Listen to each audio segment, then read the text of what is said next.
What's up, everybody? Welcome to the PixelPlay Podcast. My name is Adam, aka CS Radical, joined as always by Jen and Chris. Kaylan, as we mentioned last week, going to be away on and off for the next little while, obviously due to his second child who will be born at any point. We don't know specifically, but it is surely coming up. So clearly, all this time that he has to game will leave him plenty of time to come back with a lot of reviews, and then we can just sit here and make fun of him for the next how many ever episodes that it takes until he gets back. Which sounds like a great plan to me. I can't believe he's going to get to beat like 10 games a month for the next while. That's amazing. I mean, we'll talk about it in the intro. He's not getting on my level because I have a number of games to talk about that I've played in the last 7 days. But hey, that sounds like a in 5 minutes thing because Chris, you might as well start us off because, well, let's be honest. You're going to have a little less to talk about. I will say, obviously, at the top of the show, because I didn't do it at the start here, we are going to be talking about our main topic being, well, last week we talked about how Ubisoft said gamers are too picky. Now Paradox is saying that gamers are expecting games to be in a good state. Yeah. I know that's not exactly what they said, but it's kind of what they said, and we'll talk about that. It's what they said. Yeah, we'll talk about that in a little bit. But for the time being, you're stuck listening to what we've been playing, as we always do at the top of the show. So, Chris, now that Zelda Echoes of Wisdom is out, what is now taking its place? So I've been playing two things. One I'll talk about just briefly is a game I actually got to play with friend of the show, Kevin. It's actually a series that me and him have played. It's a two-player specific game. It's the We Were Here series, and we specifically played We Were Here together. For anybody who doesn't know what these games are, it's like you're two people trapped in, like, say, a haunted castle of sorts. And the idea is the only way to communicate is you both have a walkie-talkie, and you actually have to use it in-game using the in-game chat. So you'll press and hold, the mouse button, which will bring up the walkie-talkie. You can say something, and then the other person can hear. Other than that, without using the walkie-talkie, you can't hear each other. You also can't talk at the same time because walkie-talkie, that's just how they actually work. The point of the game is that you're both lost in this castle or whatever it is, and you're both usually in like a room, and there's puzzles, but you actually need some of the information from the room you're in and some of the information from the room your friend is in. And you're actually having to like work together, which is really, really cool. As a good example, in the one we were just doing, there was my character was in a room that had all these potions, and then there was one station where you could break down one potion into its two main ingredients, and then the other spot you could take two potions, put them together, and make a new potion using their ingredients. So you could kind of break them apart or put them together. But the actual description of the potions that I had were just images of mushrooms or carrots and like stuff like that. And in Kevin's room, it was actually a book that had a list of what those images were of their full names. So their scientific names, which were all made up obviously for the game. The issue was we needed to break them down into just like their like scientific letters from the periodic table, kind of. All of this is obviously made up for the game.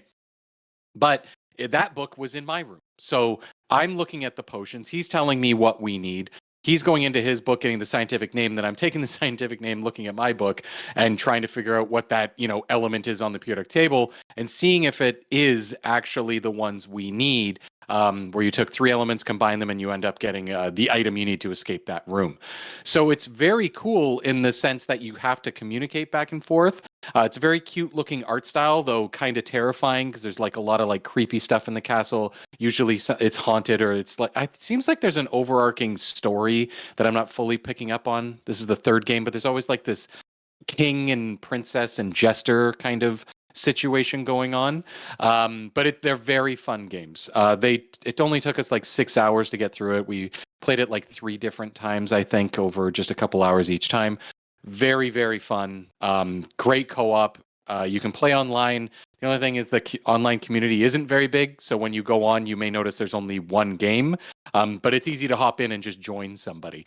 You got to be comfortable with talking, though, because if you don't actually do voice chat, you will get nowhere in this game. There's nowhere to progress without talking to each other. So obviously this is a very social multiplayer game versus other ones where you can just be quiet and just play the game. Very fun, but very small. The other game I've been so close to finally beating after all of this time is Aiden Chronicles 100 Heroes.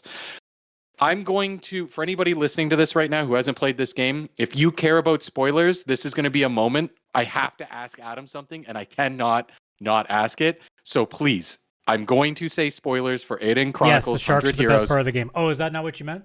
Oh, no, they are definitely the best part of the game. I love those freaking sharks so much. I just want a game of them. I don't know what it would be. I don't know if it's like a Aiden Chronicles kart racer with the sharks. I don't know.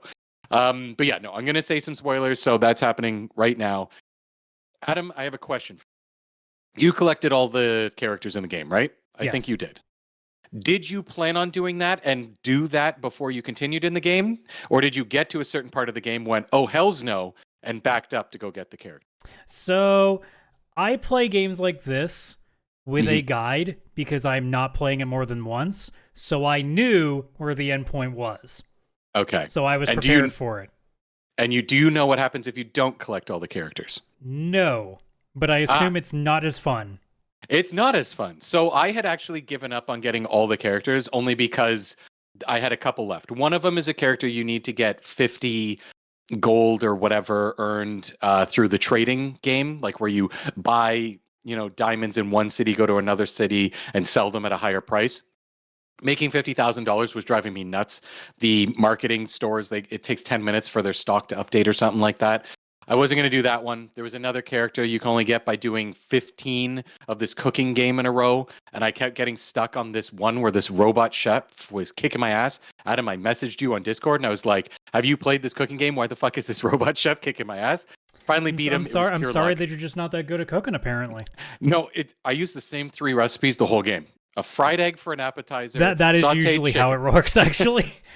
Sauteed chicken for dinner, and then cream cake for dinner, for dessert. And it worked for everyone except the stupid chef. And the reason it didn't work for the robot is his dessert was the cream cake. So everybody got fed that, and then the judges were pissed I fed it to them again. So I kept losing, and I had to change up my recipes. I don't know, didn't work. But I continued without it. There is a part where the main character, Noah, again, this is the spoiler part, you do a major story moment. It actually happens, I think, right after what's happening in the video for anybody watching on YouTube right now, where you do this big battle and you finally push the Empire back. It's great. And then you are to go give a giant speech, a big "we did it" speech. And then a character that you had in jail that you had captured a long time ago from the game, I forgot he even existed because the game's so big and long, all of a sudden is on the rooftops. He's got an arrow. He's going to shoot that arrow at Noah, the main character. He fires that arrow. Now, if you have all the characters, your sister Lean, the last unlockable character who just keeps character, yes. She just kept showing up throughout the story. She's the luckiest girl alive. That's her thing, because in JRPGs, every character is literally one-dimensional. They have one hobby, one thing that defines them, and that's all they care about. Hers is that she's lucky. That's it. She lives her life based on the fact she's lucky. She deflects the arrow using her super luck powers or something. She's like, lucky girl deflection. I'm like, what? All right, cool. But she deflects the arrow. If you do not have all the characters, and therefore Lean does not show up to unlock herself, Periel throws herself in front of you, gets hit by the arrow, which is poisoned, and she literally fucking dies. And I was like, what the fuck just happened? Because guess what? Periel was my waifu.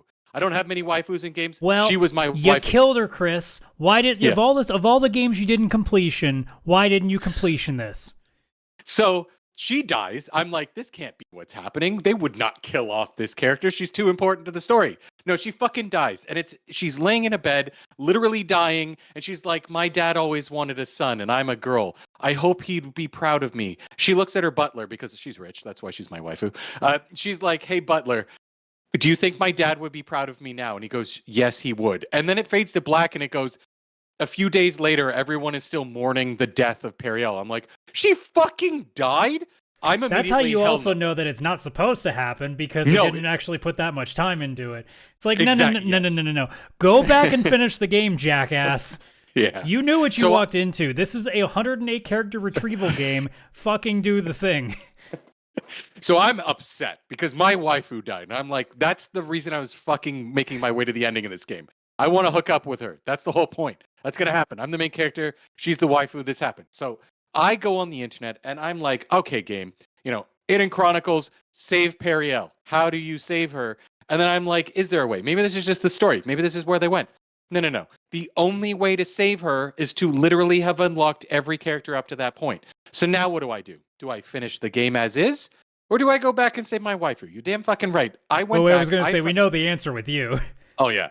I went back. I looked at my saves. The issue is I always had 2 saves going because one of them was a bit more back. If I fucked up, another save is there.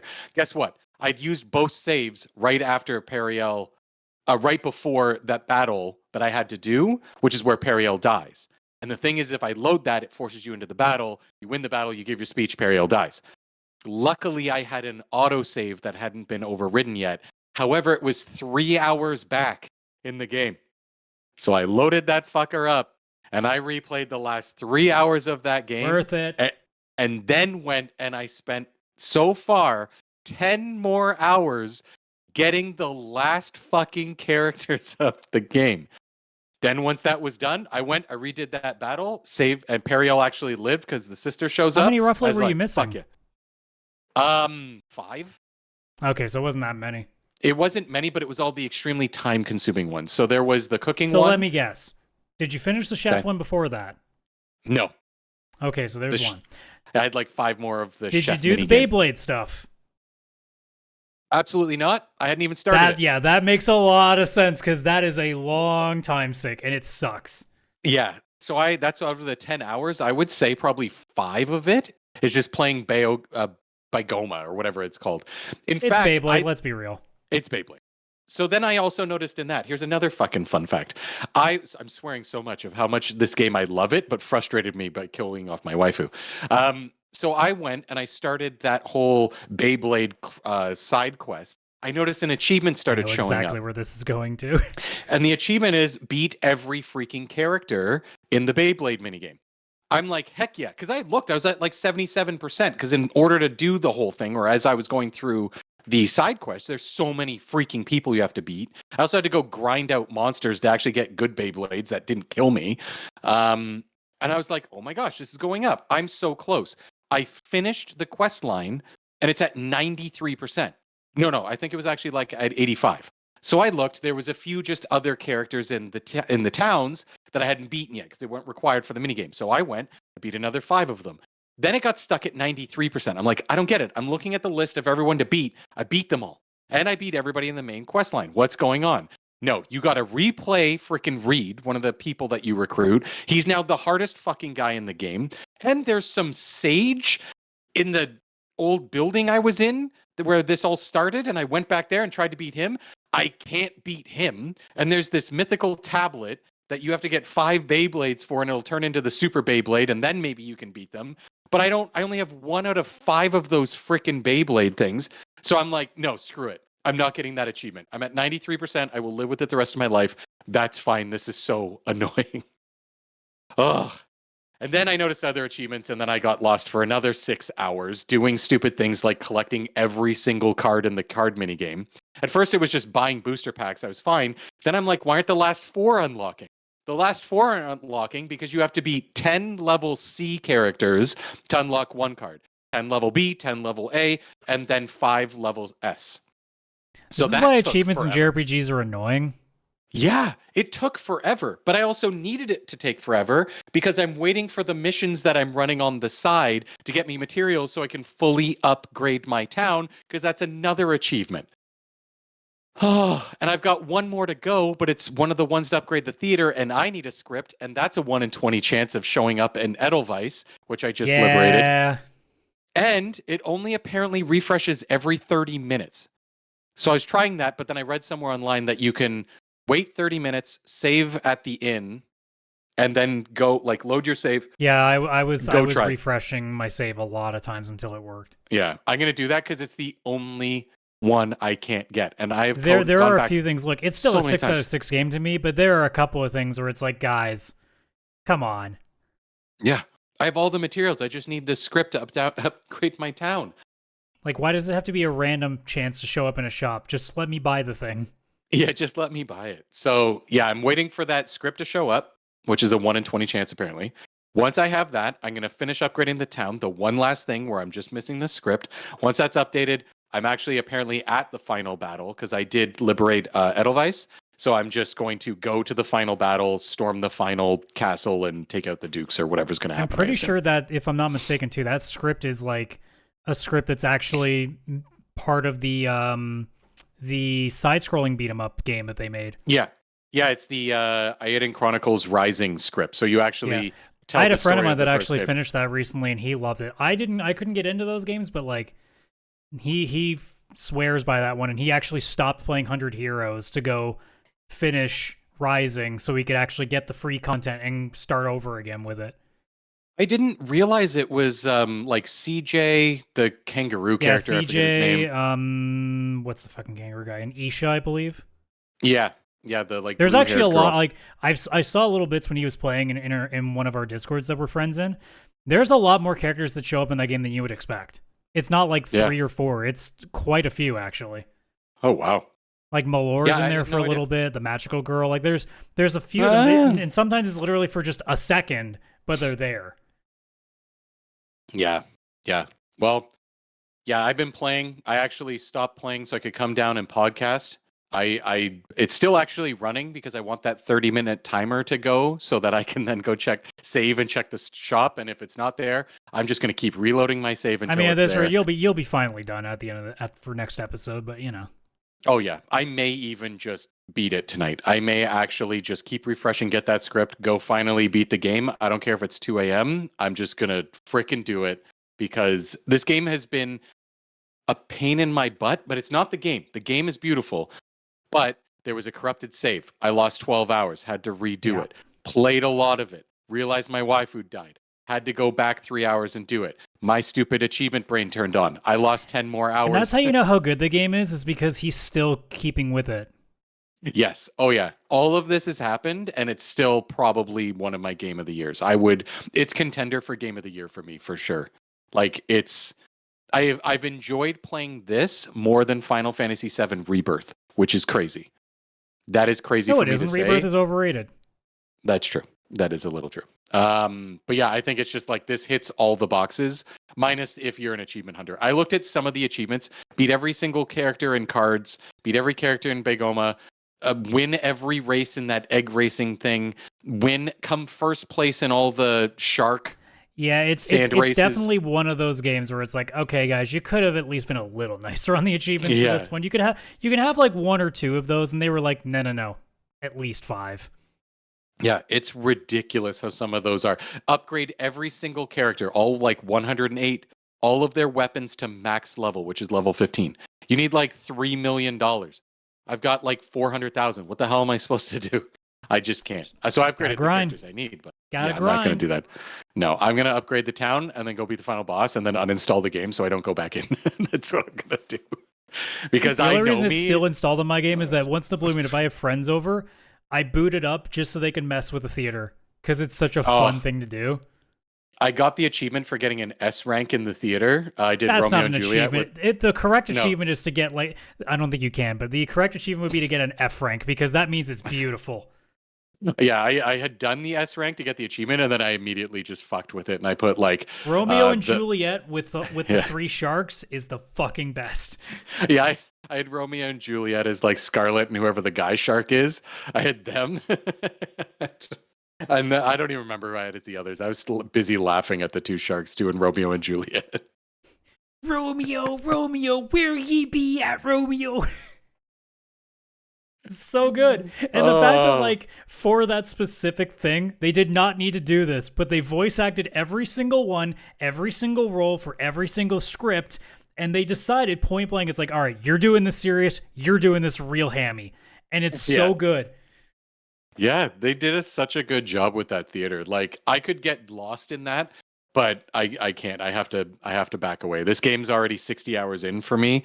Just this save, not including the 12 hours I've already played on the other save and the fact that I've gone back 3 hours and lost that 3 hours. So I'm well into the 70 hours somewhere mark. I'm getting close to 80 probably, to be honest. Yeah, so I got to beat this game and be done with it so I can go play something else. I need to. Well, I guess that means it's my turn to talk about if I'm being technical, 5 games I've beaten, but more like 4 because you can't really beat one of them, but you know, it is what it is. Good gravy. So I finally did finish grinding out TCG Card Shop Simulator. It's done.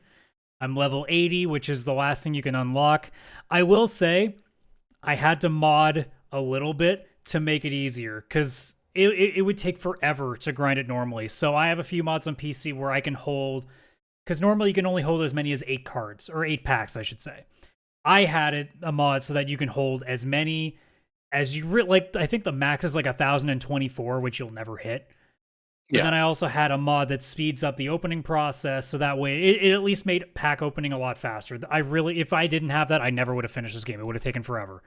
But eventually gets to a point where you can tell that they kind of just ran out. Like, I think they should have just probably lessened, because once you hit 50, things really stop unlocking.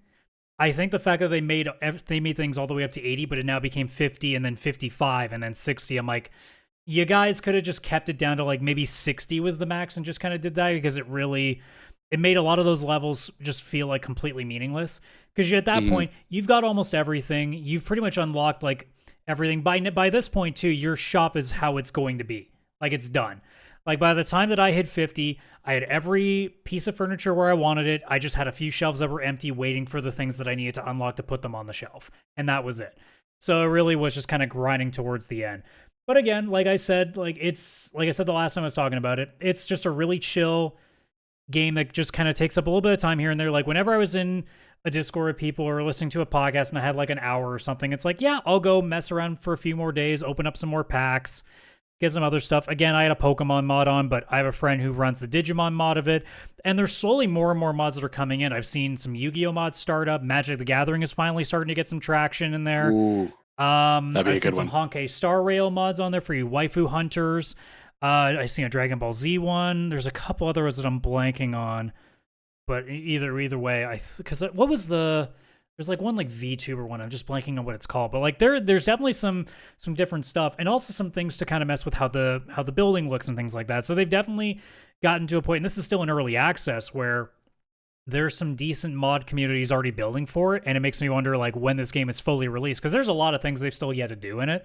They want to make the card game Tetramon that they created for this actually a legitimate game that you can play within it. So there are some ideas that they still have more than a lot of leeway to mess around with, and think like, yeah, there's a lot of things they could be doing as well. They could change, like, you can't buy individual cards. You can't have, like, you know how a lot of card shops will have literal binders full of individual cards that are like $1 or $2. You don't have that. Like, you only have a stand that you can put only so many out, and realistically by the end of the game, you're not going to have $1 cards because you're selling more 10, 20, 30 and up cards. So you just have all these cards that are just sitting in a box doing nothing. So it kind of sucks for that. But I know that's something that they should put in there. And I mean, really, like, just the idea of, like, I think there needs to also be a realistic setting to it as well, where, because way too many people will buy that's unrealistic for what an actual card shop would be. And there's no, like, people don't talk to you. So there's also, like, that part removed. But again, very early access. It's like, I think between when I started playing, it was like 0.38 or 0.39, and now it's 0.47. So, like, there's still plenty of time to go before this sucker comes out with plenty of things they're going to mess around with and improve it on. But for an early access game, I got more than my money's worth out of it, and I'm very happy with the time that I did spend with it. That's one. That's and one. I'm also realizing that I never transitioned to the footage because I don't know how to use OBS sometimes. Oh, well, that sounds like a later problem. Next up, couple of smaller ones. I did play a couple of racing games. There's one that I know I advertised in our personal Discords there, Chris, called Victory Heat Rally. Yep. And I talked about this actually on my solo episode a couple of weeks ago with the list of games that were on my radar for the rest of the year, and this was one of them because it had that sort of old school, like, Game Boy Advance sort of racing game vibe. Like, it gave me like sort of that Mario Kart Advance, but meets more of like an individual, like, F-Zero, like, rally racing sort of deal with it. And you definitely get that with the gameplay of this one. It almost feels like, it's the best way I can kind of explain. Almost kind of like, I guess, like if WRC Rally met like Advance Wars graphics. And it's actually like a really fun little game. I kind of just rushed through it pretty quickly. I'm not going to play this online. I don't even know if it has the option. I think it might just be single player now that I think about it. But like, it is a very fun little chill experience you can pop in for like an hour and play a few runs of tracks on. I find that in the early going, it was very easy. That was my one complaint. Like, you really weren't threatened unless you've never played a racing game before. If you're like me and you're pretty decent at Mario Kart, you'll play this and you'll be fine. You will do fine in the early going, and it's just a matter of once the game starts to ramp up a little bit that you start to have to at least, try a little bit. But I will say again, for a cheap indie game, you can't complain at all with that. Very well put together for what it was. Man, like Chris on a Steam Deck, that's going to be a great game. Oh yeah, I was just thinking this. I'm looking at the footage. That is a perfect Steam Deck game. I'm actually telling myself in my head right now, no one can hear it except me, obviously, but I'm saying, Chris, you do not need this right now. Wait for the Steam winter sale. Because that's how I tell myself to not buy something. I promise myself this next Steam sale I can have it. But yeah, it's absolutely a lie in bed and do like a 3 to 4 races sort of game there. Very well put together. I don't think I rated TCG. I put that, like, it's for an early access game, it was a solid 6. I got everything I wanted. This one I put at about a 5. The only thing I would say is, again, like, they're just, it definitely does to get to a point where, again, like, if you're playing for a long period of time, this will grow very quickly because it doesn't really change too much. And again, like, it has a very slow spike in things. It's way too easy at the start if you have any experience with racing games. So, like, it does make the first few bits really mundane because I pretty much mastered, like, the basic controls almost right away. So it started becoming, like, way too simple. But, it's still, for again, the price point. Like, it's very much what you want out of that kind of game, and it was a fantastic time, and I'm very glad that I was right that when I got the vibes off of the initial trailers and the Steam descriptions that it was exactly what I wanted. Next up, another racing game. This one's sad. This one's honestly legitimately sad because I think this one deserves way more attention and it's not getting it just because, well, it's a busy medium. But Stampede Royale Racing or Racing Royale, I think. I can't remember whether it's one or the two. Yeah, there we go. Stampede Racing Royale. Imagine Fall Guys but Mario Kart, and that's literally what this game is. This is giving me... Do you remember that Sony first-party racing game? Oh, like PlayStation Mod Racers? Mod something? Oh, Mod Racer Nation. Yeah. Yeah, it kind of gives me that vibes.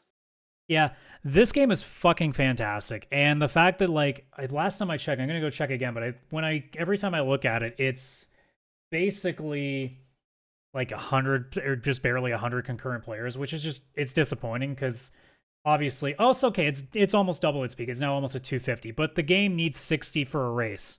So, like, yeah, it's not great. And now it is cross-platform, so that helps a little bit, but like Steam alone is barely doing 200. And honestly, like, I'll say it, this is worth your time, and it's free to play too, so you got no excuse. I feel like there's obviously some things they could do to make some improvements to it. Like, I think the controls can be a little stiff at times, but like, realistically speaking, it's Mario Kart Royale. Yeah. And it's extremely fun. My favorite thing that they do is sometimes, it's not every race. I think they should do it for the final race every time, because the way that it works is you start at 60, then 20 get eliminated, and then 20 get eliminated again, and the final race is at 20. So sometimes you'll get what's called hard mode, where sometimes on the track there are these blue lasers that can basically like stop your progress like it's a shell or like an oil slick or something. But in the hard mode, it becomes red, and if you get hit, you're just eliminated. You're out. Done. Oh. So it can get really tense, and it works really, really well for that. And the first time I encountered it, I went, oh shit, I'm in trouble. And then I won the race, and no one else finished. Holy shit. So, okay, honestly, that's fantastic. That should be the final race every time because the stakes get so much higher, and it makes it click. Because like, you can get really good at this game, and it's very easy to learn the tracks and learn the good spots. But if you, at any moment, if you just slightly mess up, you could just be eliminated. Now you got the people that are really good at the racing game, and they're going to be a little conservative, which means you might have a better bit of a fighting chance if you're not nearly as good as some of the other racers. I will say, though, again, because of the small player count, I found out very quickly that I was way too good for that game, so I haven't played it nearly as much as I'd like to. If it had 1,000+ concurrent players, I'd probably be not winning nearly as much, but there were a number of times where I'd win either all 3 or 2 out of 3 of those races. And eventually, as fun as it is to be like, look at, I'm just too good for this game, it also is like, it got to a point that when I saw one specific player's name, shout out to Cyber Rat, I knew, oh look, this lobby has someone that can compete with me. And that was really how it was for a little bit. I hope that it gets enough time, like a word of mouth kind of spreads it, and that's what I'm going to keep doing for the next little while. I do think this game is worth your time. I'm not saying it's like going to be the next big thing.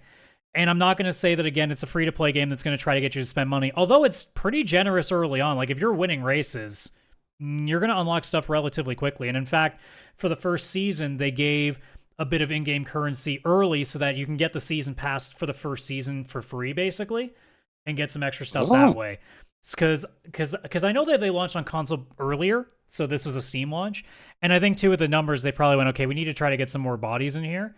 And hopefully it can kind of jump a little bit. I don't think this is going to do like too much better. I just hope it gets somewhere in the like 500 to 1,000 consistent range, because I'd like to see more and more people racing, because it is really like a fun game. I hope at some point with our group, Chris, that we try it too, because I think it is definitely worth, a couple of runs. Like, it's definitely a case of like, especially if you can make it to the final 20, like you're talking like maybe 10 to 15 minutes of time, and it's more than well worth it. I think they could do with a few more power-ups. And I'm sure that's something they'll probably look into as well, because I think there's not quite enough to make things good. I think there needs to be better stuff for, say, boosting and things, because there is a boost, but it doesn't come across very often, I found. Thankfully, they don't do the blue shell bullshit, so there's not like something that focuses on the leader. It's like, no, because the problem that I have with Mario Kart is that if you're doing really, really well, that's almost you almost don't get rewarded for it, because a blue shell can just take you out at any moment, whereas in this game, if you can get yourself a good start, you can pad yourself out a little bit, so that even if you run into like an oil slick, or you get hit by a laser, or somebody hits like what's an equivalency of like a green shell, you might still be able to recover from it. And they also have good drafting or slipstreaming, I should say, if you're behind somebody. So they do a lot of things to still make it easy enough for you to catch up.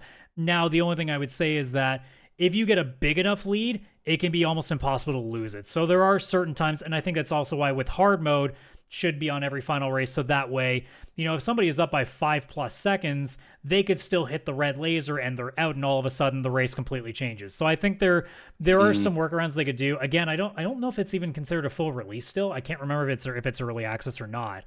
But either way, I think this is something that, if you're any sort of a fan of kart racing, give it a shot. You don't have to like love it, but I think it's definitely worth taking at least a peek at.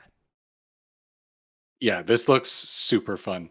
It does have that Mario Kart and Fall Guys mix like vibe for sure. Like, well, even the music that plays during the loading screen kind of has that Fall Guys vibe to it. So you could tell that they were definitely going for a similar vibe, where they wanted to kind of go after, that same kind of audience, but with a racing dynamic instead. I guess that might be one of its things too. It's only racing. There's no like other modes like what Fall Guys would do. Maybe that's something, again, they'll do later, but like, I don't know. Like, I'm not sure if I even want them to do that. I think it would just be better to keep the racing mode. But again, it's just more of like, it's another game that you can add to the list of things you can pop in, play a few rounds in, and then move on to something else sort of deal. I think it's a very good, like, you got 30 minutes and you need to fill some time with something. There you go. You got something perfect for it. Damn. So far, so good with the games. Jeez. Well, how about another game that you can finish in about an hour? Yes, I would love that, actually. So, Iron Meat. Iron Meat. Which is essentially, an indie version of Contra. I got that on a whim, because I'm like, you know what? This is probably going to kick my ass, but we'll see what happens. And I played on easy, expecting it to kick my ass, and it did, but I still finished it in about an hour and change. It's exactly what you expect from a Contra game. It has that sort of, different powers. You got all these monsters. It's a little more grotesque and ridden, but it's a very nice homage to Contra games.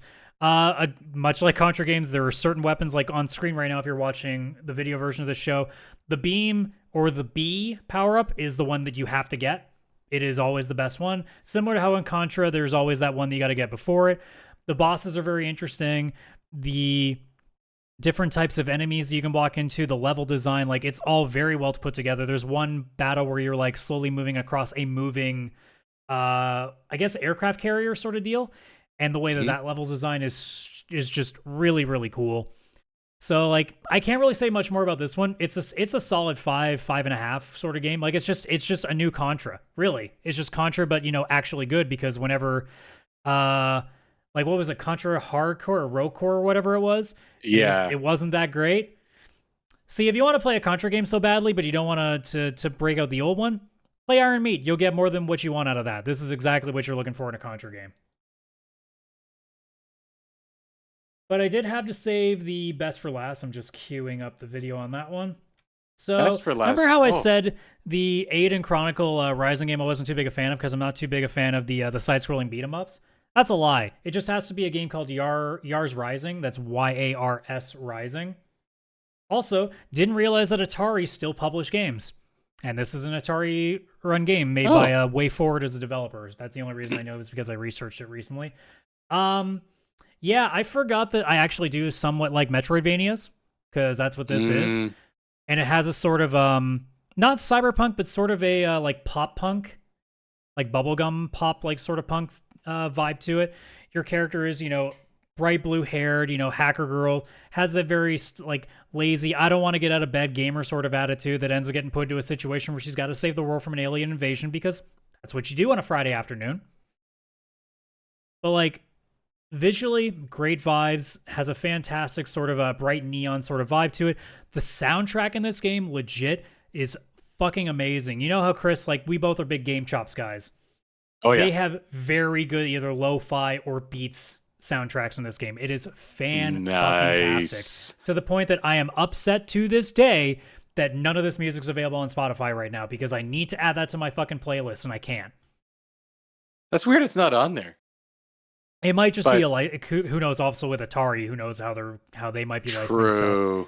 True. But like a lot of these artists are on Spotify with their own work, so like, and there is actually as a default with your power-ups, you have earbuds that will actually show the song every time it changes. By the time you get late enough in the game, you got to take it out because there's going to be more important power-ups like health and damage and how fast your firing weapon travels.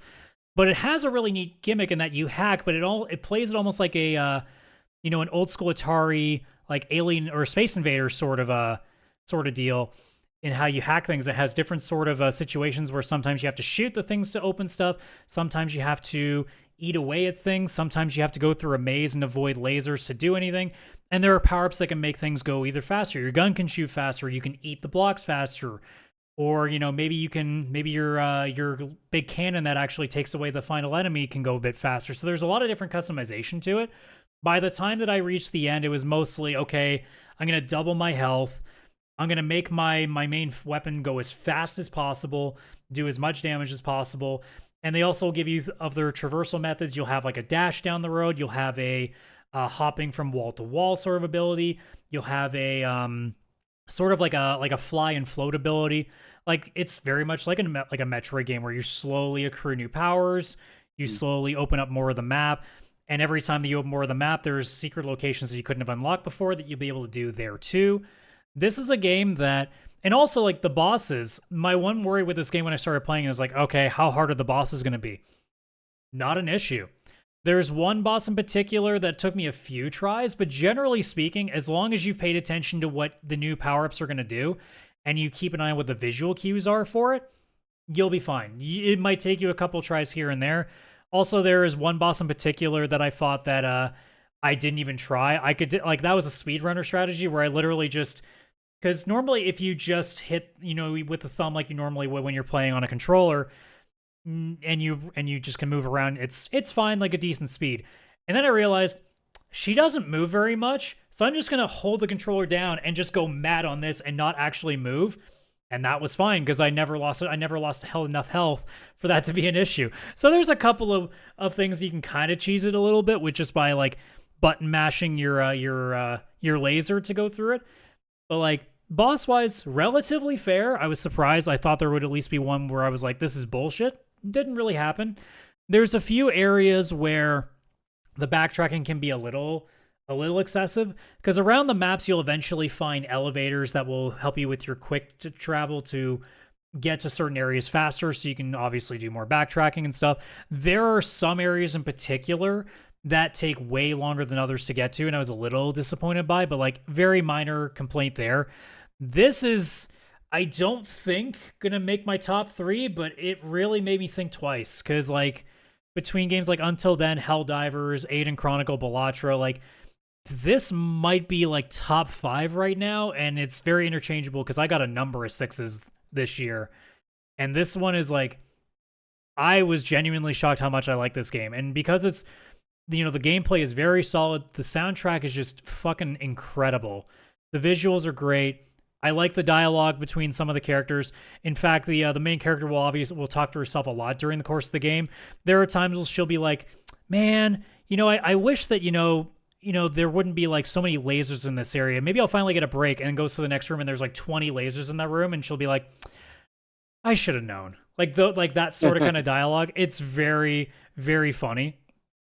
So I think they do that. Like, it's very entertaining in so many different ways. And I think this is another one of those cases where like, man, why can't AAA games actually understand how to be like good with dialogue? Because so many of them are just cringe inducing, whereas this one's like, this is good banter. Wow. Yeah, this looks like a lot of fun. Yeah, this is a fucking solid Metroidvania. Like, between this and Gestalt, Steam, and Cinder, I have played a very wonderful amount of Metroidvanias compared to, well, I guess any other year of my life, because I've never been a big Metroidvania guy.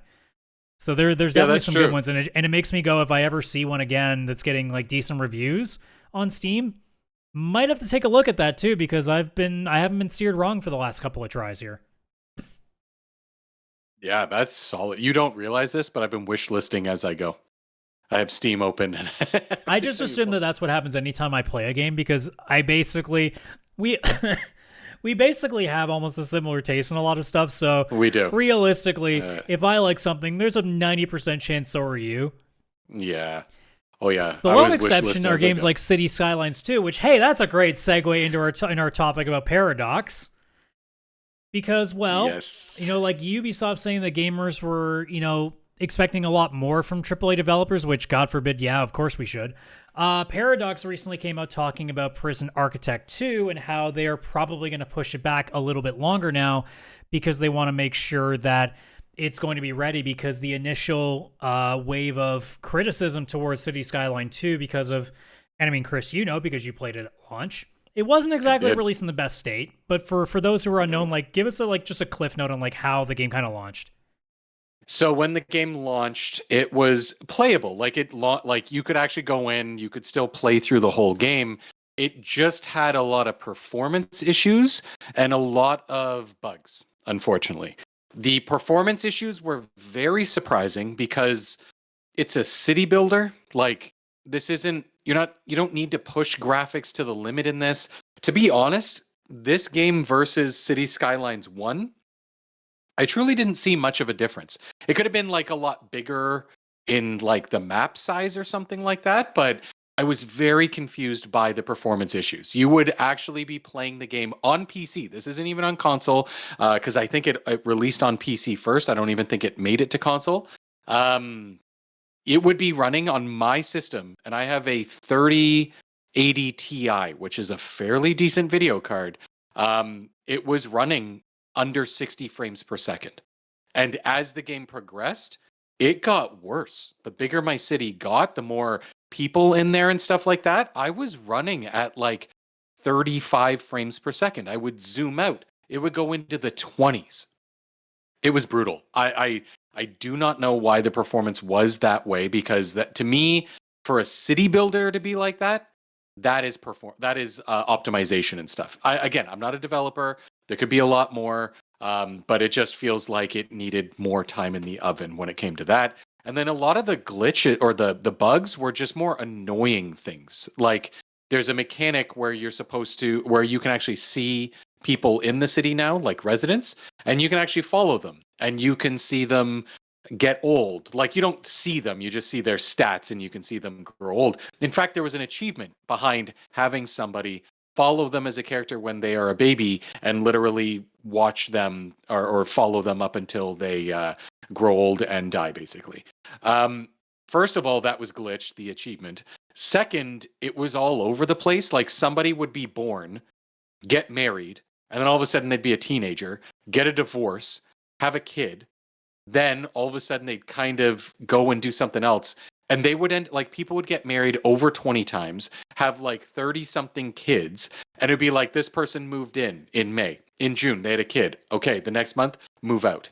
And it was just like all over the place that you could tell that whatever coding they'd done was just like a randomized thing where people could just whatever, like there was no point in following them. It was a huge mechanic. They were making some very questionable life decisions in there. It was very questionable, extremely. But yeah, you could just tell that it was just not unfortunately coded correctly or something.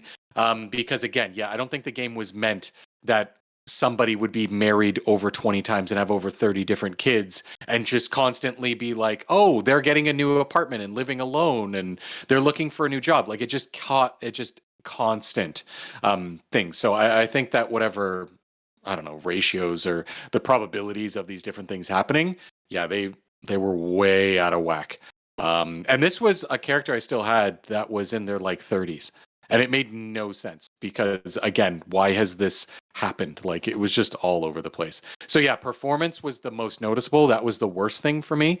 And then just the random bugs where achievements wouldn't pop. The mechanics that they've added specifically for this game were basically useless because they didn't work properly. So why even follow a character except to laugh how broken it was and stuff like that? So, yeah, it was pretty rough.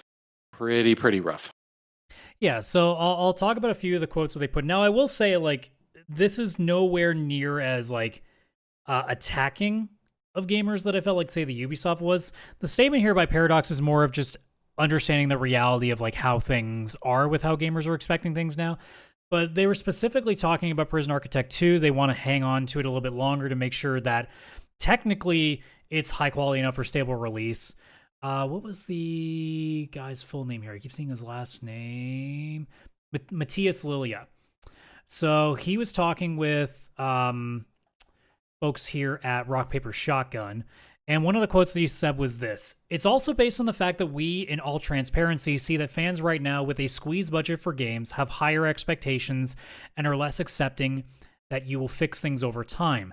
That's our take. The gaming space has always been the winner-takes-all type of environment. A few games bring in most of the players, and most games are dropped quite quickly, and this is even more pronounced now, maybe during the last 2 years. That's at least what we read from our games and also from others in the market." So initially, the idea of them saying, like, you know, that gamers are expecting, you know, things to be in a much more stable rate, that tracks. And it seems like they're also understanding that, well, it also doesn't help that we have a very squeezed budget, us gamers do. So when we're going to get something, especially at launch, no less, we want to make sure that we're getting something that's going to work the day that we play it. I mean, imagine, yes, you know, obviously the recap that'll be out on Friday, I did talk about Metaphor ReFantasia and Dragon Ball Sparking Zero. Those two games aren't $79.99. They're $93.49. They're nearly $100 Canadian now. Imagine with the budget that some of all y'all have, throwing $100 at a game and it's broken or at least a decently buggy mess. Yeah. You're not going to get your money's worth of that, and you're going to feel pretty screwed up with that. You're not going to be too impressed. So I think the initial question is, are we all that surprised that there is that perception that gamers expect a game to come out not as a buggy mess? No. I don't think that that's a very shocking revelation. I think I don't feel shocked by that. with games like, say, Cyberpunk, Fallout 76, you know, games like that launched out to an absolute dumpster fire of a mess, it's really sent a lot of companies back because now people will see even a minor buggy mess and go, oh, this game sucks. Couldn't release in a stable rate. Now, that being said, Chris, I mean, I think we can both agree that, you know, sure, maybe back in the old days, games might have been buggier. We might not have been nearly as privy to it back then, but like it did feel like, obviously because we didn't have the internet to bring in patches, that games back in the day when they released, it was going to be the final version of that game. So there had to be at least some level of quality control. Whereas now it feels like, because you can just day one patch it or patch it 2 weeks later, that they just go, get it out of the door because we need to make this deadline. Absolutely. Games did used to feel a lot more finished, and they were. I think that actually is just the reality of it. It was, you made a product and you shipped it, and when it shipped, it was done. So they would delay a game if they needed to back then because they had no other choice. There was no patches, there was no internet updates, there was nothing like that. And there was still some bugs in games, but I do feel like most of the bugs that I remember in games are the ones that like you had to find. Like it's more something a speedrunner would find versus Yeah, they almost tend to be something more you'd bugs see. that you could like abuse the game with, sort of deal. Yes. And ones that, like, when testing the game before shipping it out, you may not have seen it. Like, you would have had to do some pretty wacky stuff to all of a sudden have a character fall out of the map or something like that. Anything that was obvious, I don't remember anything where it's like you'd load up a game and it's like, oh, it would glitch out right away, or it would crash on you, or it would do Yeah, this. it's why games like Superman 64 are so legendary, because it's one of the earlier cases that we can think of where it was just an absolute mess of a game. Absolutely. That was considered like a big release at one point. Yep. 100%. And that is, yeah, that's a perfect example. Like, it wasn't done. It was a buggy mess. It was unplayable. And I imagine it made zero money pretty much. But yeah, they shipped it like that. And they just felt like they could because it was a Superman game stuck on a budget. You know, Warner Brothers, I'm assuming, was behind it. Who knows? Like, there was probably a lot of pressure on that versus other games where pressure used to be a lot less. And again, finished product meant finished product. Yeah, so games now, no, they can ship it out. They can put it on consoles and PC. I noticed a lot with PC that, like, I know there's early access on PC, and when something's labeled early access, that means it's not done. That makes sense when you're playing those games and there is bugs because yeah, they're not done. You got the game at a cheaper price and you're testing it out as it gets developed. That's on you. If you want to buy it like that, they're very straight up about that, right? But I have noticed there's a lot of games that they specifically put on PC first, like the Cities Skylines 2. They did not put it on console yet. They weren't going to do it there. They didn't want to risk, obviously, that kind of bad press. Where on PC, I guess they figured people would be more forgivable, or maybe they thought people's PCs would be more beefy and therefore be able to kind of cover up some of the performance issues. And obviously, it really couldn't.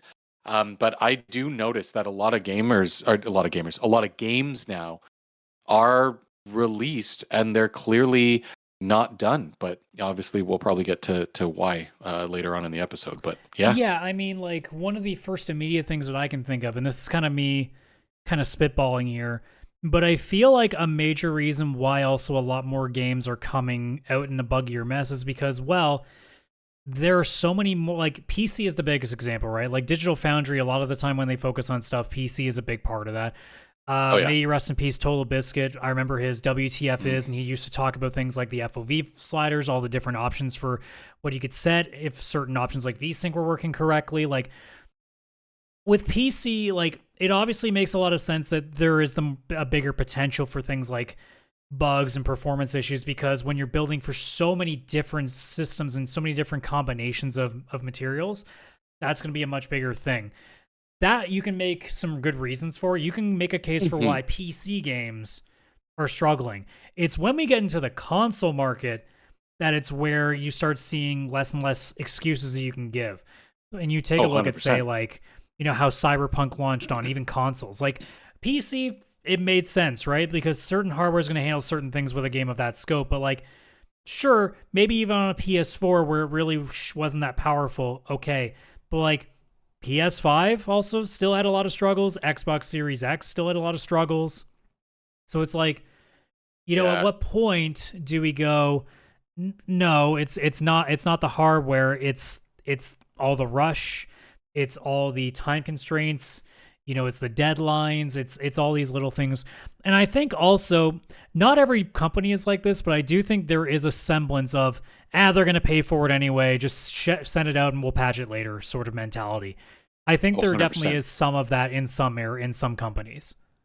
I guarantee you that some of these much bigger publishers, obviously, like the AAA ones, they probably have a team or, excuse me, at least a person in the department or on the company that actually determines, like, if we ship this unfinished as is, how many will we sell? And how many people will still retain the game and we can fix it later? Like, what's kind of the losses to that? Versus if we hold on to it now, delay it, don't get the sales now and wait for the sales later, which one of us, in the end, not just on day of launch, but in the end, taking everything into consideration, makes us more money? And I guarantee you that there are decisions made to release it as a buggy mess, because in the end, even with all the complaints and everything like that, the amount of money they'll still get will be more, or at least more than if they delay. So they choose to do it anyways. And that's just profits over product at that Yeah, I mean, point, as we see too, like there are a lot of cases where as soon as a game's launched, a good chunk of that team, either their contracts don't get renewed or they're straight up layoffs in some cases, because they don't need all these people anymore to hold up a game that's now out. They just keep a certain number of people around, just keep patching it just to kind of fix it up a little bit, and then they move on to the next thing, and maybe they rehire again afterwards, but there's some fat that always gets trimmed every single time. So I'm sure there's a point that they look on their schedule and be like, all right, if we hold it back and we have to pay all these people longer, is this worth the sales that we might make if, it doesn't come out as a, being badly reviewed because it's a broken mess? And maybe, let's say 10, 15% of the people that would have bought the game suddenly don't now. And they just kind of have to weigh those options. Unfortunately, that's a business and that's how it's going to work. I can't stand that logic, but, a lot of companies do not make a game because they actually love the game. They're doing it because it's a business and they want to make money. So God forbid. But that's why we play indie games, because we like passion projects. Yes, and passion projects end up being also far make less lots buggy. of money. And then, how can one person making a game, even for PC, have a less buggy mess than a publisher who has all this money and all the resources at their fingertips that they could use to put into a AAA game, and that's somehow more buggy than one person doing a game all by themselves? I can answer that one. You know how QA testers, like everybody wants to be one, and then you realize how shitty that job is? Mm-hmm. It's pretty easy to QA test a game when you're the one that's making it and you like the thing you're making. That's true. That is true. I also think that if you're an indie developer, your deadline is when you're done. When you feel your passion project is done. So you can take your time and root out all the bugs. And you don't want it to release in a buggy mess because you're actually passionate about the thing. You don't want it to be like crap. You actually genuinely care about Stardew Valley or whatever game it is that you're putting out, right? Yeah. Whereas if you're a QA tester for, let's say, Star Wars Battlefront, that amazingly good, like no bugs at all sort of game. You may not enjoy the game very much that you're playing. You may be on a really tight ship with a deadline that you have to get all these bugs. And with a game of that scope, because that's another thing too, this is why I keep saying open world games need to really take the size down a bit, because it's way too easy for bugs to come out in a game that there just isn't enough people and enough time to check for bugs in every single corner of the map. Yeah. Oh, yeah. It's these games. I actually used to be in QA. It was a role I had at a previous company, not for gaming, but just for software in general. It is a huge pain in the ass doing that job, because you do the same thing over and over and over, and you definitely do not have passion towards the thing. And how do you do that with a game with a map the size of, say, Horizon? How do you do something over and over again when the reality is you can't? There's no feasible way to do it. There isn't. There just isn't enough time without hiring hundreds upon hundreds, if not thousands, of QA testers, which I doubt. And we all know how much companies love to put more money into employment costs. Yeah, it'd be very expensive to hire that many people, I imagine. So I don't think they're going to do it, and therefore these games release the way they do. Because guess what? The gamers will find it. They'll probably report the bug or just post it on Reddit, and then, hey, I work at Ubisoft. I'll go into Reddit and I'll just find all the freaking bugs here. You know what the solution is? Because it will totally work? AI QA testers, because nothing could possibly go wrong with that. All of a sudden, every character in the game has a third hand because AI just took over and doesn't know how to do hands. It's just going to be brutal. Oh, yeah. And I mean, no. I guess one of the big things too with this issue is with a lot of these games too, what is a buggy state? Because I mean, there's the point when Paradox is saying that people have really high expectations. Well, what does that necessarily mean, right? Because I think that we all, okay, I don't want to say all, because let's be real, there's always that one person that's gonna be a contrarian regardless. But I think the vast majority of us understand that there's no way that a game, especially one with a much bigger scope, like say an open world game, is not going to have a bug in there somewhere. Yeah, But of like, course. but like to the point for us, like what is an acceptable level? Because obviously we know what isn't. We know that Cyberpunk at launch isn't. We know that Fallout 76 isn't. We know that Star Wars Battlefront isn't, and that's not even counting the microtransactions. We know that like there is a point where it's gone way too far off. But like what is that like steady middle ground? I think that's really the ultimate question. Like where does it get too much? Like my running thing is like if my game crashes once, okay, fine. As long as I don't lose too much progress, we can deal with it. If it crashes again within like a couple hours after that, now we have some questions. That's like Yes. one example off the top of my head. But I think you're kind of nailing it on the head, actually, because I think that there's two types of bugs, or I can put them into two different categories. There are one-off bugs, and then there are consistent bugs or repetitive ones. A one-off is like if you go into this one very specific spot of the map, which let's be honest, you probably don't go there anyways, you might fall through an invisible ground hole that, there's no actual, the texture's there that looks like it's there, but there's no actual ground there and you may fall through. That's like something you'd find in, Ocarina of Time back in the day. Like it's And just thankfully most spot games they have miss. autosave. You can solve that pretty quick. Exactly. So like that's a one-off. It might happen, but it won't happen repeatedly. It's a one-off thing. You'll deal with it. And I think most people would forgive that as long as it doesn't corrupt your save or something. If you just can it brings you back or you can reload your save right before it, you're fine. But there are repetitive bugs or repetitive performance issues. They're kind of both going to be put in the category together because if it is, like you're saying, like once every hour or once every couple hours, your game crashes, that's not good. If it is like, every time you suspend a game and then come back onto it in a console and all of a sudden the audio doesn't work. So you basically lose the functionality of suspending a game, which is a feature of consoles. That's repetitive. My issue that was with Skylines, Cities Skylines 2, just the performance was not great, and it consistently was. It wasn't like only if you build this one building in the corner or whatever, like if you go over here, it does bad performance, or if you go into this one spot, like Echoes of Wisdom, Legend of Zelda, also had bad performance. But it was kind of like only in certain areas, and it's a little bit more forgivable. I don't think, obviously it's not, but the thing is the performance was only bad in certain spots, and the rest of the time everything was fine. So it didn't really hurt the gameplay because it was a momentary kind of thing or whatever. Cities Skylines, the game which on a PC, I think everybody kind of expects a PC to be able to do 60 frames per second, especially if you lower the settings. I couldn't get it to because clearly it was something going on in the game itself. Yeah, and it's not like probably, you have a bad rig that can't handle it. Exactly. So I think it's more like just poorly optimized. So it was probably feeding so much information from every citizen, and if they've gotten married or had a kid or whatever the heck's going on, that it was actually throttling the PC and making the performance go down to the point where it was in the 20 frames per second, which is not good, especially for a city builder where you're not doing anything intensive. It's literally a city sitting there, just like lower or figure out what's going on, right? So that was a consistent issue because no matter what I did, I was stuck with that performance. There was no way to avoid it. It wasn't temporary. It wasn't a one-off. So I think that your question of like, when does it cross that line?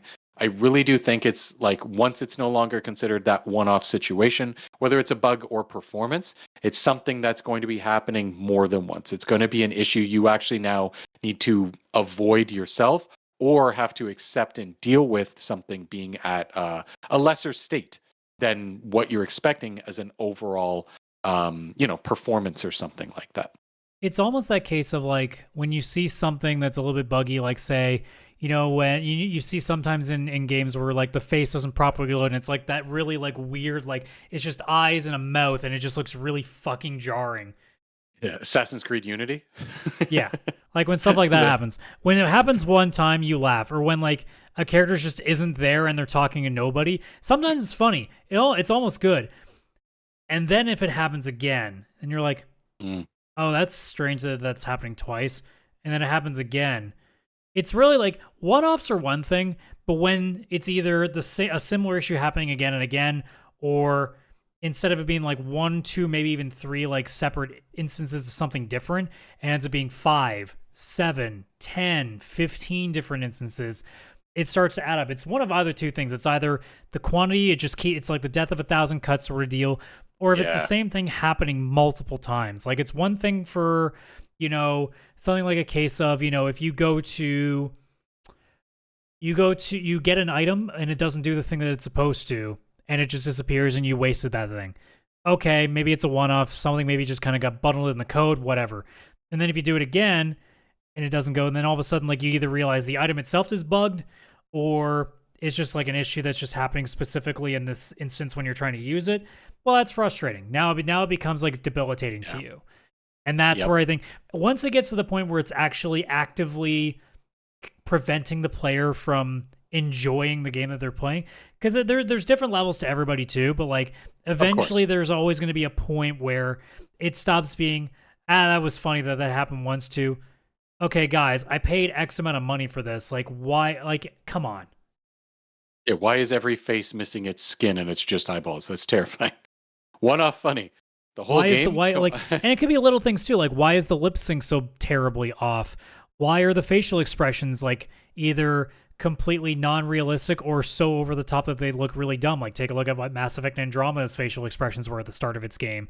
And then you look at, say, like current, I don't even know if it's a bug so much as a design issue, but like Bethesda games like Starfield and Fallout, where the facial expressions are basically non-existent. Like, there are things that become just strange to you that just don't make any sense. Yeah, I remember when Starfield first launched, there'd be conversations and you'd like zoom in on somebody, but all of a sudden all these other characters would keep walking in front of that person. So like the game, like that's just Bethesda, obviously, but it just was so annoying because it was like even just the little bit of connection you have with these characters where it zooms in and you have the conversation. Now there's these random characters walking in between your conversation right here, and they're not being programmed to avoid the screen during that point, or you make other characters invisible during these conversations. Like, the little bit of extra that it's maybe not even necessarily a bug, or it's more just like something they didn't think of, it still does take away from the quality and the enjoyment of that game on a repeated basis. That happens one time, yeah, I laugh. Well, how this character walked into a cutscene, what the hell? It happens every single time, especially during the big story moments. It's like, why is this happening still? Like, it takes you out of it, right? So like the way that I would kind of, if I had to put like a number to it, I'd say, okay, a game-breaking bug, if it happens more than once in a playthrough, then we have an issue. And then for anything like more minor, like graphical glitches or things like that, if I notice it multiple times in an hour, then I think, like, if it happens like once every hour or so, not a big deal. But if I start noticing within a 60-minute period, then I think that's the point where I'm like, okay, we got some issues here. This isn't good. That's kind of how I would look at it. Yeah, 100%. Like, a good example, I think, at least, of what you're saying is I was playing the RoboCop Rogue City game, which is only like a AA game. Like, it is, I think, like lower budget or smaller team kind of idea. There was one graphical error in the game that was bothering me, but it was very minor. And that was when you were in conversations with characters, there was a texture, a line that was connecting from their top lip to their bottom lip. I don't know what was going on with the textures, but obviously it was this one little graphical error.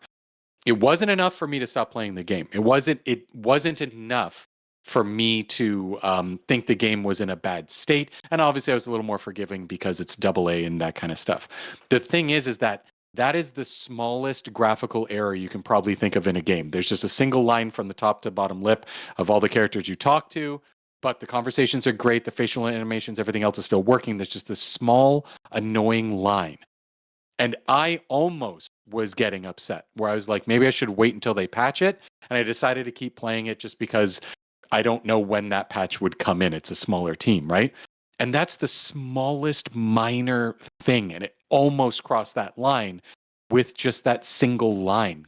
And the frustrating is that with stuff like that, like, you don't know how that doesn't get out the door or how that doesn't get corrected, how it doesn't get noticed. There are some things where it's like, that's when you get to the point, it's like, you rushed this, didn't you? Yeah, either they rushed it or it's just like they had to get it out the door. I don't really blame, I'll put this out there. I don't think probably any developer out there is at fault for this. I don't think it is the developers themselves making the decisions at these companies. They get as far as they can, They show the work as the current, this is currently its state. They do their best to show what it is. And then it's obviously the actual publishers themselves making the decisions of should it go out, should it not go out, and that kind of stuff. And that's when it becomes money over product and goes from there. So I imagine you take this RoboCop Rogue City, they saw that little bug. The publisher decided, well, we've got to get it out of the door because we promised, this date. We've already delayed twice. If we delay a third time, we're going to lose a certain amount of pre-order sales or initial sales, and we won't make the money we need to make in this game. Gamers are going to have to deal with that. I think that paradox with Cities Skylines 2, I think it could be the publisher, but I think that also they had made promises to release the game. Plus, that was a day one on Game Pass. I have to imagine they've already got a contract with Microsoft to have the game added. So it's kind of like if they need to delay by 6 months, what happens to that Microsoft contract? Do they get half the money and it's only going to be on Game Pass half the time? That might be money they needed during development. So all of a sudden, they can't delay, or else they're only going to make half of back of what they needed in order to kind of cover those development costs. I don't know how difficult it is to work with Microsoft. I imagine they have some sort of thing where it's like, if you delay, we keep the contract as is and the money goes down. I have no idea, right? Like, I'm obviously guessing. And the problem is we as gamers would think, well, then they should say something when the game's launching. You can't do that because then the sales wouldn't go through. Exactly, because then all of a sudden it's I'm not going to buy the buggy. You're damned if you do, damned if you don't kind of situation. So it is a case of at some point there are going to be factors in there that probably prevent it from them not being able to do anything. Then the other flip side goes where, let's say with Assassin's Creed Shadows, it's now being delayed likely because of, needing more time to kind of fix things up here. And the question will go, well, what happens if it still is a buggy mess when it comes out? Like, what's the thing then? So it really becomes matter of okay, how long does it actually take to do this? And again, because we're not in the industry, it's really hard to say because we don't know the scope of what we're looking at here and what the errors are that still need to be corrected, sort of deal. But yeah. If I'm being honest, it feels like for a lot of these games, it seems like if you just held it back even a month, because sometimes a lot of these cases, a lot of these major patches get done in a month's time with any sort of an early couple of weeks patch. I also think in that person from the article with the City Skyline stuff even mentioned it too, for that maybe they thought that instead of just having QA testers only, maybe they should also open it up so that at some point for a small amount of time they have just actual gamers come in and kind of mess around with it and tinker with it a little bit, much like what early access is for a lot of games. And I honestly think a lot of gamers would be open to that too, because it means they get a shot at playing a game let's say a year, maybe even 2 years earlier than they would get the chance to. And that's where you could apply to some sort of, whether it's a site that they run on their own, or there's somewhere down the road, somebody gets a hold of that and says, hey, we're going to create this area where it's almost like a LinkedIn, but, as a gamer to come in and play test, a part of your game just to kind of give you some feedback on stuff. I think that's something that also help too, because look, QA testers are going to do the best that they can, but they may not be as honest and brutally honest, in fact, that, gamers can be as well. And also, You get the right people in there. There are some gamers that just really know how to break things. Oh, yeah. 100%. If I was making a game, I would go either the early access or even just beta. You purchase the game at a discount, you get to get a beta, I would honestly privatize it and actually have some sort of a system where it's hey, sign up for it. Maybe there's some sort of a screening process, because obviously you don't want to just suddenly, give games out to the wrong people or anything. But you can also put an incentive there. It's hey, if we accept you for this program and your feedback ends up being helpful to us, we can give you the copy of the game for free when it releases, or even some sort of a discount. Give some sort of incentive for people to get that. I think a free copy would be more than enough, and that would get people to pay attention to it. I think there are ways you could do that. It could get a few more hands on there. And obviously, I know that people are going to say, oh, so they're just going to start outsourcing the work to gamers now, so they don't have to pay people as much. We can dance around that a little bit, but adding an extra couple of eyes in, you don't have to do too many, right? Especially if you're a major studio, you can pop in 5 to 10 people, give them a free copy, and just give them a small portion of the game, maybe an hour's worth of it, just to kind of tinker with and just kind of play with and see if they find anything. and just go with that. And not only that, but even just like suggestions for, making gameplay enhancements and such. I know that, yes, a demo could also do that, but like through a system where you have like a proper screening process, and it's almost like you're sort of hiring them, maybe you've even opened up the conversation of like, hey, maybe these people actually get paid to do that. And it's just you outsourcing a very temporary QA tester sort of deal from your community. There's always different ideas to that. And I think that there's certainly a conversation to be had there. I just think that like a lot of companies, and obviously with indie, it's a different story, but if you have the budget to do this, you should be at some point either pulling from your gaming community to take a look at these, or in some cases, listen to your QA testers, because sometimes it isn't deadlines. Sometimes it's just people being like, we don't need to do that, because it's taking away from their vision, when the reality is what they're suggesting would have made this game way more applicable for people. 100%. Yeah, I think, yes, you're right with the argument where it's like, well, they're getting free labor, stuff like that. Let's be honest, the modding community on PC is massive, and people go in and correct games because they want to play them, and they go in before because they these love those patches games usually... that they're correcting. Exactly. So I do agree compensation should be there, even if it is just like a copy of the game for free or something like that. Like at that point, it's like copy the game, give them some merch or something. Like you always got free swag of these companies. Give them a fucking, give them an Insomniac Studios like pen. Give them a hat or something. Come on. A pen. But yeah, I think bringing gamers in would be extremely, extremely helpful. And I think the other thing is just like publishers have to figure this out. I don't know exactly what the answer is. I don't work in this type of business and stuff.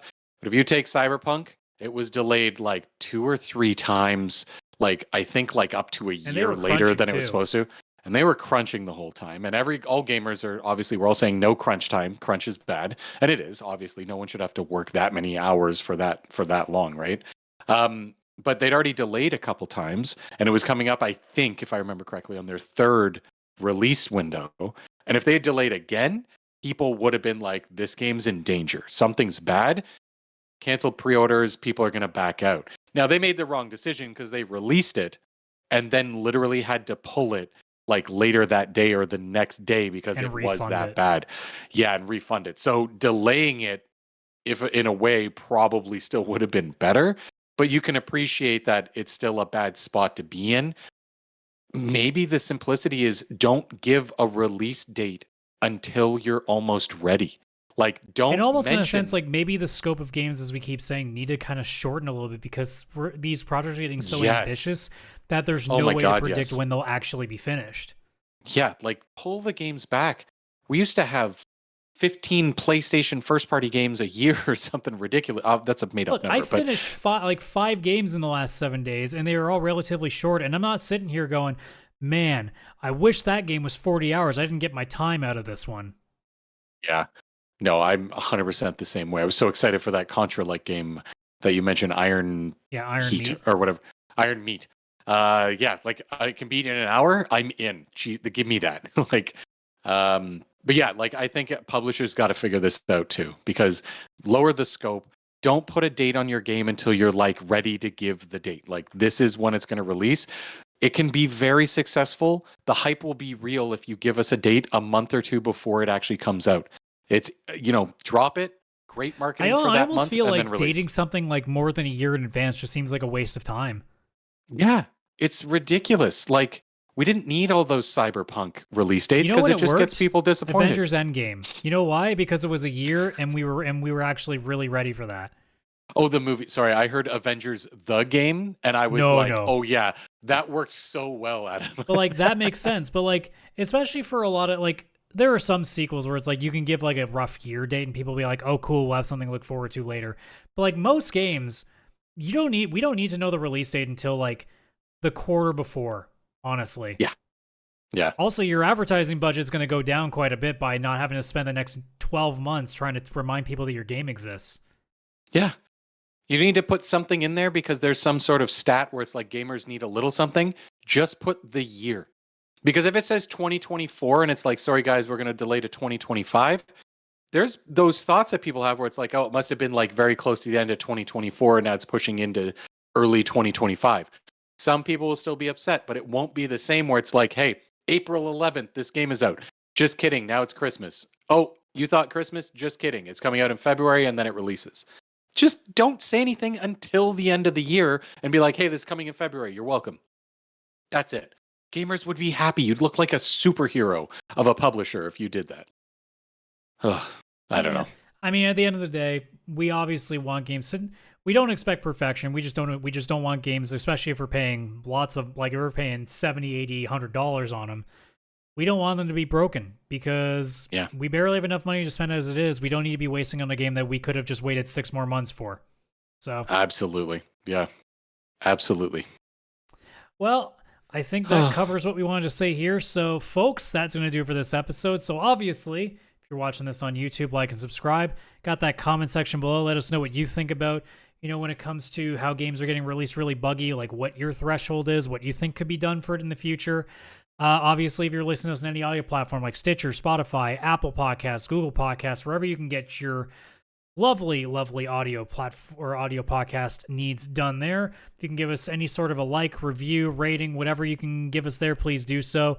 Obviously, all of you comment, share with all your friends. Don't forget that we are still trying to get to 250 subs for that serial episode. Man, if that happens while Kaylan's technically off, man, we got to push that back now because he has to be there for that. We can't not have a serial episode without Kaylan. Even if it's his special guest appearance episode or his first day back or something, that we need him. We need him. But yeah, obviously we need more subs to get that going. And then don't forget our link tree, linktr.ee/PixelPlay Podcast, where we have a link to our Discord. Hang out with us there. Shoot the breeze. We always love talking to people there. Link to our socials, link to wherever you can get the podcast, all of that fun stuff. We will see you on Friday where I got the recap going on there. And then Monday where I'm going to make Chris play something and we're going to record that after we finish this show. And he's going to be very unhappy. So look forward to how that goes on Monday. But with that being said, guys, thank you so much for watching this week's episode. We will see you every Wednesday at noon for this, Friday at noon for the recap, Monday at noon for the side quests, all of which are at Eastern. Thank you so much, guys. We'll see you on the next one. Take care. Bye-bye for now.